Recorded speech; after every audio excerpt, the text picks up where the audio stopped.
श्रीपञ्चमुखी हनुमानकवचं विनियोगः।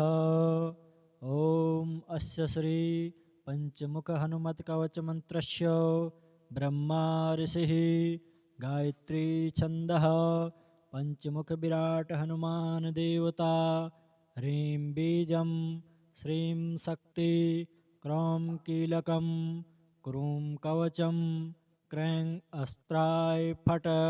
श्रीगरुड उवाच अथ ध्यानं प्रवक्ष्यामि शृणु सर्वाङ्गसुन्दरी यत्कृतं देवदेवेन ध्यानं हनुमतः प्रियं पञ्चवक्त्रं महाभीमं त्रिपञ्चनयनैर्युतं बाहुभिर्दशक्तिभिर्युक्तं सर्वकामार्थसिद्धिदं पूर्वतं वानरं वक्त्रं कोटिसूर्यसमप्रभम् अष्टाकरालवदनं भ्रुकुटिकुटिलेक्षणम् अश्यैव दक्षिणं वक्त्रं नारसिंहं महाद्भुतम् अत्युग्रतेजो वपुषं भीषणं भयनाशनं पश्चिमं गारुडं वक्त्रं वक्रतुण्डं महाबलं सर्वनागप्रशमनं विषभूतादिकृन्तनम् उत्तरं शौकरं वक्त्रं कृष्णं दीप्तं नभोपमं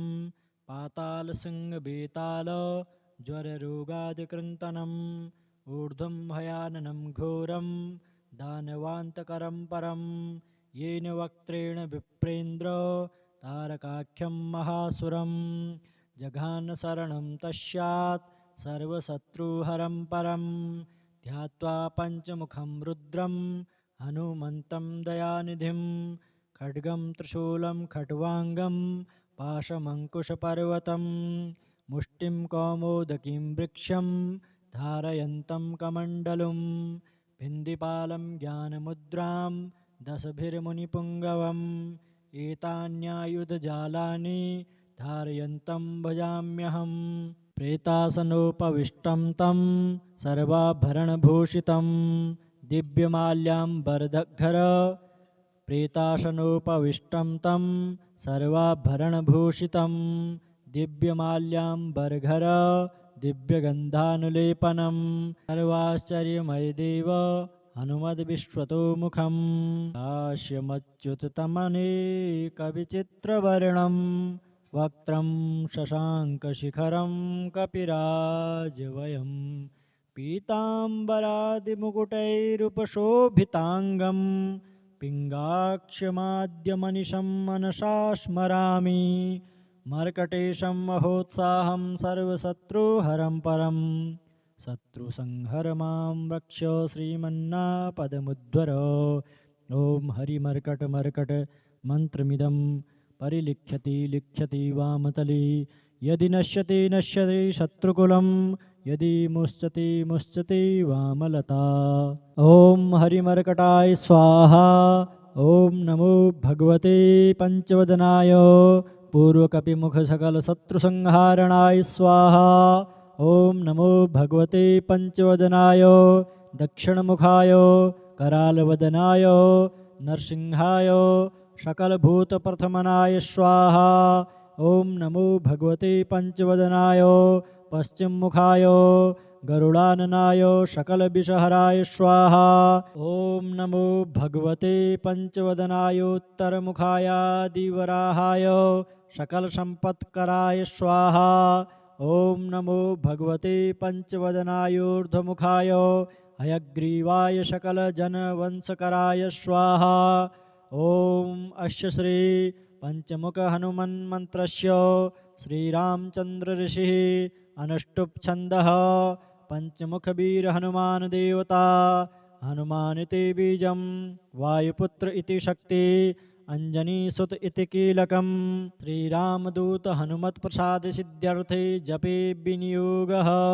अथ ध्यानम् वन्दे वानरनारसिंहखगराट् क्रोडास्वक्रान्वितं दिव्यालङ्करणं त्रिपश्चनयनं दैदीप्यमानं रुचा हस्ताब्जैरशिखीटपुस्तकसुधा कुम्भाङ्कुशादिहलं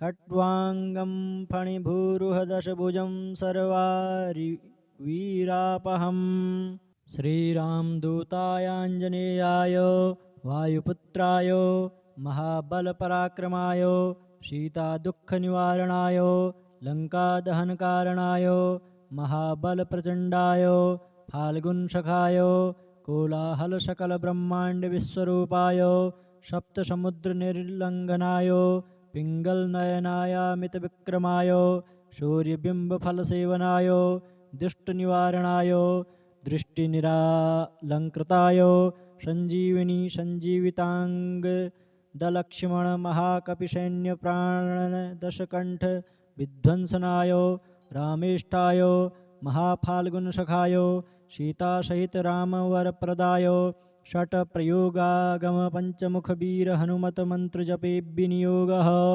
ॐ हरिमर्कटमर्कटाय धं धं धं धं धं शत्रुस्तम्भनाय स्वाहा। ॐ टं टं टं टं टं कूर्ममूर्तये पञ्चमुखवीरहनुमते परयन्त्रपरतन्त्रोच्चाटनाय स्वाहा। ॐ कं खं गं घं ङं चं छं जं झं यं टं ठं डं ढं णं तं थं दं धं नं पं फं बं भं मं यं रं लं वं सं सं सं हं लं छं स्वाहा। ओम पूर्वकपिमुखाय पंचमुखहनुमते टं टं टं टं टं सकलशत्रुसंहारणाय स्वाहा। ओम दक्षिणमुखाय पंचमुखहनुमते करालवदनाय नरसिंहाय ओम ह्रां ह्रीं ह्रूं ह्रैं ह्रौं ह्रः सकलभूतप्रेतदमनाय स्वाहा। ओम पश्चिममुखाय गरुडाननाय पंचमुखहनुमते मं मं मं मं मं सकलविषहराय स्वाहा। ओम उत्तरमुखायादिवराहाय लं लं लं लं लं नृसिंहाय नीलकण्ठमूर्तये पंचमुखहनुमतये स्वाहा। ओम ऊर्ध्वमुखाय हयग्रीवाय रुं रुं रुं रुं रुं रुद्रमूर्तये सकलप्रयोजननिर्वाहकाय स्वाहा। ओम अंजनीसूताय वायुपुत्राय महाबलाय सीताशोकनिवारणाय श्रीरामचन्द्रकृपापादुकाय महावीर्यप्रथमनाय ब्रह्माण्डनाथाय कामदाय पंचमुखवीरहनुमते स्वाहा। भूतप्रेतपिशाच ब्रह्मराक्षस शाकिनी डाकिन्य अंतरिक्षग्रह पर्यंत्रपरतंत्रोच्चाटनाय स्वाहा। सकलप्रयोजननिर्वाहकाय पंचमुखवीरहनुमते श्रीरामचन्द्रवरप्रसादाय जं जं जं जं जं स्वाहा। इदं कवचं पठित्वा तु महाकवचपठेन्नरः एकवारं जपेत् स्तोत्रं सर्वशत्रुनिवारणं द्विवारं तु पठेत् नित्यं पुत्रपौत्रप्रवर्धनं त्रिवारं च पठेत् नित्यं सर्वसम्पत्करं शुभं चतुर्वारं पठेत् नित्यं सर्वरोगनिवारणं पञ्चवारं पठेत् नित्यं सर्वलोकवशङ्करं षड्वारं च पठेत् नित्यं सर्वदेवशङ्करं सप्तवारं पठेत् नित्यं सर्वसौभाग्यदायकम् अष्टवारं पठेत् नित्यम् इष्टकामार्थसिद्धिदं नववारं पठेत् नित्यं राजभोगमवाप्नुयात् दशवारं पठेत् नित्यं त्रैलोक्यज्ञानदर्शनं रुद्रावृत्तिं पठेत् नित्यं सर्वसिद्धि भवेद् ध्रुवम्।